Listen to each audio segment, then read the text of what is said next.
Hello दोस्तों, स्वागत है आपका इस वीडियो में। और आज मैं आपको डिटेल में समझाऊंगा power in series LCR circuit. ये अल्टरनेटिंग करंट का एक टॉपिक है। और सबसे पहले तो हम ये समझ लें कि पावर पढ़ने की हमें ज़रूरत क्या पड़ गई। तो जो अल्टरनेटिंग करंट होता है उसका एक सेंट्रल रोल होता है for distribution, converting and using electrical energy. और जो पावर होती है, कोई भी इलेक्ट्रिकल सर्किट में जो पावर होगी, it is the rate at which electrical energy is consumed in the circuit. तो इस वजह से हमें पावर पढ़ने की जरूरत है। ओके, सो हम अभी power in series LCR circuit पढ़ेंगे। यहां पर एक एलसीआर सर्किट मैंने बनाया है जिसमें रजिस्टर, इंडक्टर और कैपेसिटर तीनों सीरीज में कनेक्टेड है। और उनके जो वैल्यूज है वो मैंने लिख रखी है। रेजिस्टेंस R, इंडक्टर L और जो कैपेसिटर है वो C। और यहाँ पर इस सर्किट को AC सोर्स से कनेक्ट किया गया है जिसकी वैल्यू है E equals to E0 sine omega t. जब ये सर्किट ऑन हो जाएगा तब इस सर्किट में I करंट फ्लो होना स्टार्ट हो जाएगा। और I की जो वैल्यू होगी वो होगी I0 sine omega T plus phi. ये करंट होगा इस RLC सर्किट में। और जो फाई है वो है phase difference between EMF and current.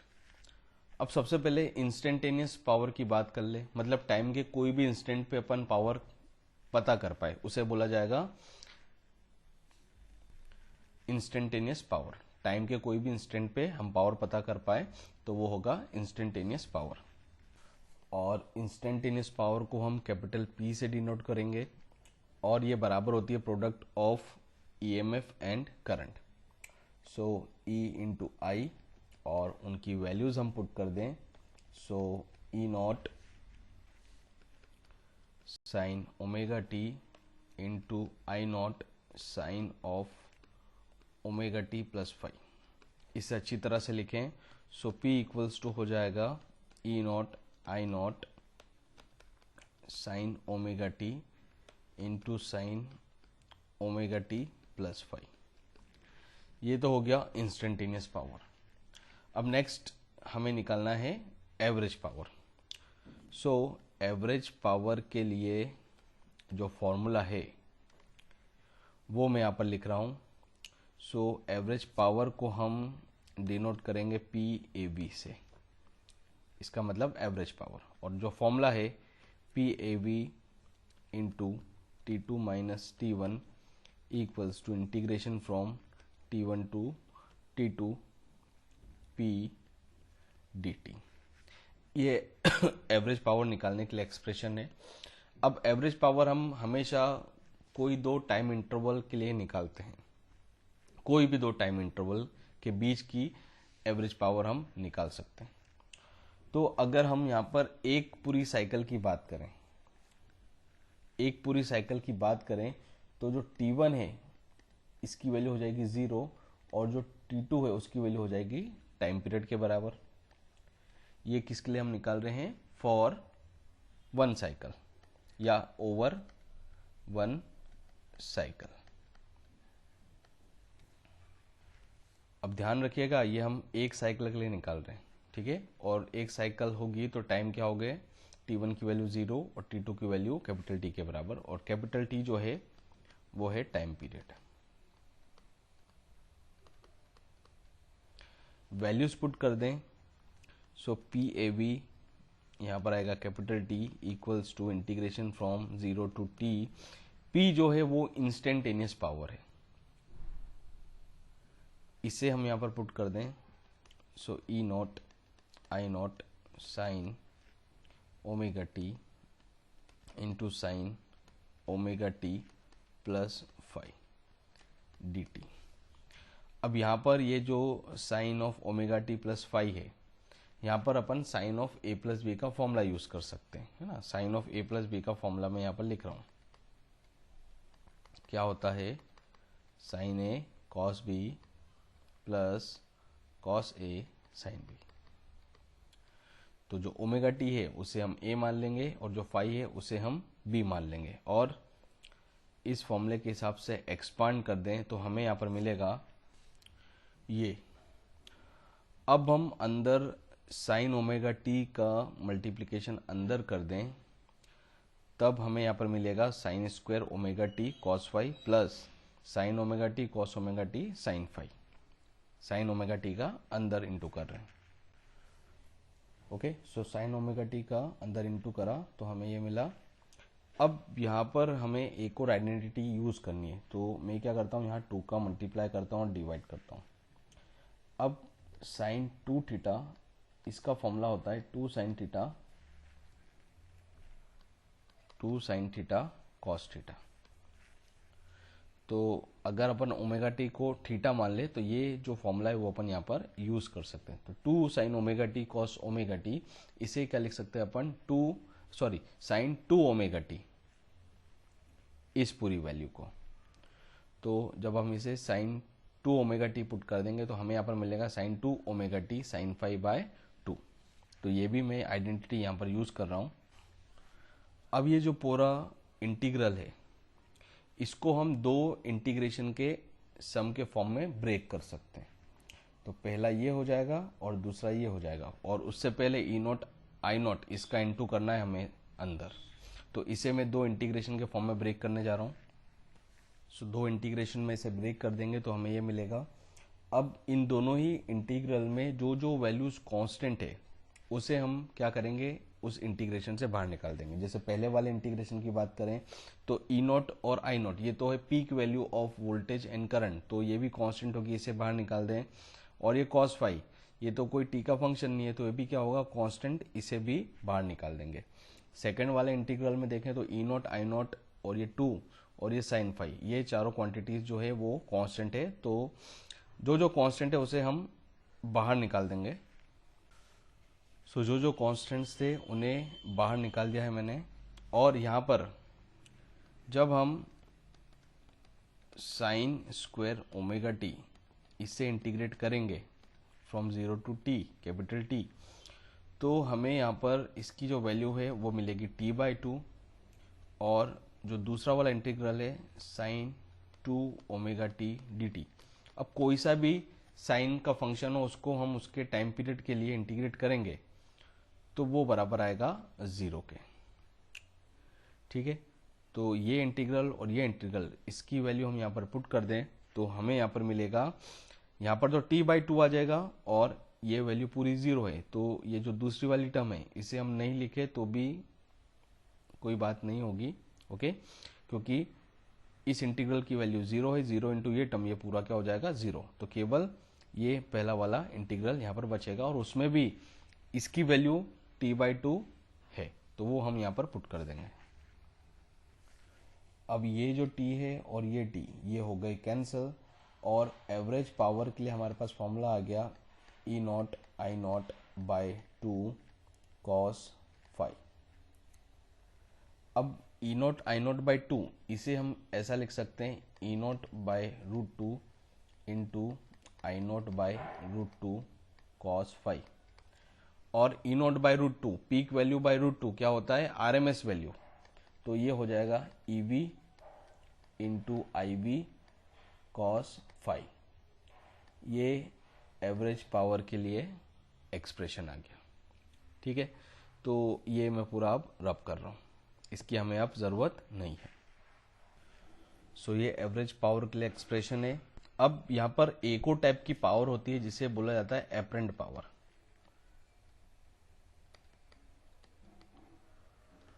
जिसे हम डिनोट करते हैं PAP से, और ये बराबर होती है RMS voltage into RMS current के।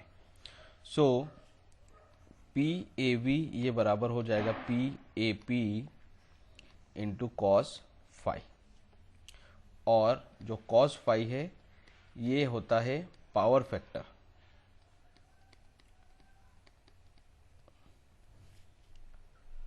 कॉस फाई जो है वो होता है पावर फैक्टर, और यहाँ से कॉस फाई इसके लिए एक और फॉर्मूला हमारे पास मिल गया जो कि है P average by P apparent. ठीक है, अब ये जो पावर फैक्टर है वो बहुत एक इम्पॉर्टेंट टर्म है। ठीक है, और ये जो पावर फैक्टर है इसके लिए एक और फॉर्मूला होता है R by Z. R resistance और Z जो है वो इस RLC सर्किट का इम्पिडेंस है, और Z की जो वैल्यू है वो होती है under root of R square plus XL minus XC इसका square.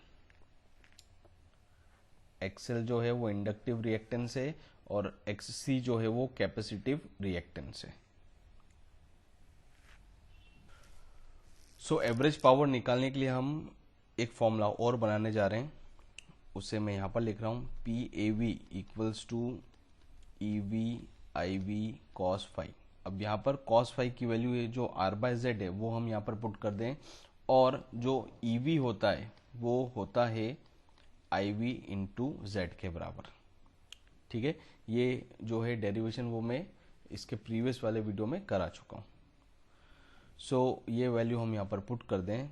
So P average equals to EV की वैल्यू IV इंटू जेड, और यहाँ पर IV फिर से, और cos फाई की वैल्यू R बाय जेड।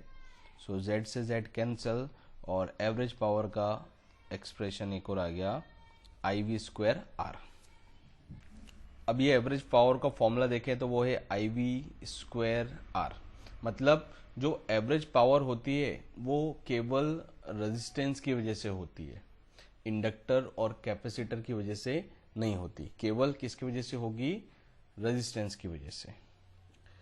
इसको और अच्छे से समझने के लिए हम ये जो फॉर्मूला है उससे और इसको थोड़ा सा अच्छे से समझ सकते हैं।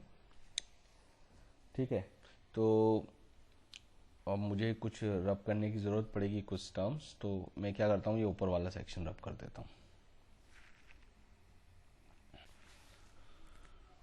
अब अगर पहली कंडीशन अपन लें कि जब XL और XC बराबर हो, XL और XC दोनों क्या हो? बराबर, तो उस कंडीशन में इस फॉर्मूले के हिसाब से अपन देखें तो जो Z है वो बराबर हो जाता है R के। XL और XC बराबर हो तो जो Z है वो किसके बराबर हो जाएगा? R के। और जो cos फाई है जो कि फॉर्मूला जिसका R बाय जेड है, और यहाँ पर अपन R पुट कर दें तो R बाय R हो जाएगा जो कि हो गया 1।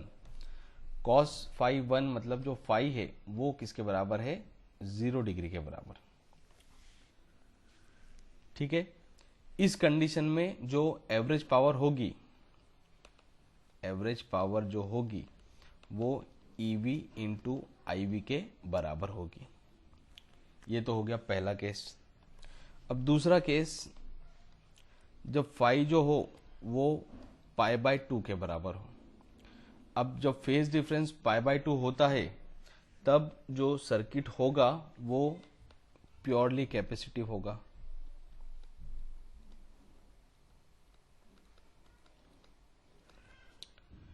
प्योरली कैपेसिटिव फंक्शन सर्किट मतलब सर्किट में केवल कैपेसिटर हो। और यहाँ पर हम जब सर्किट प्योरली कैपेसिटिव होगा उस कंडीशन में जब हम एवरेज पावर निकालने जाएंगे तो वो होगा EV IV cos of pi by 2, और cos ऑफ पाई बाय 2 क्या होता है? 0। तो उस कंडीशन में जो एवरेज पावर है वो क्या हो जाएगी? 0। और थर्ड केस, जब फाई माइनस पाई बाय 2 हो, फेज डिफरेंस क्या हो? माइनस पाई बाय 2, तो ये जो सर्किट होता है वो होता है प्योरली इंडक्टिव सर्किट।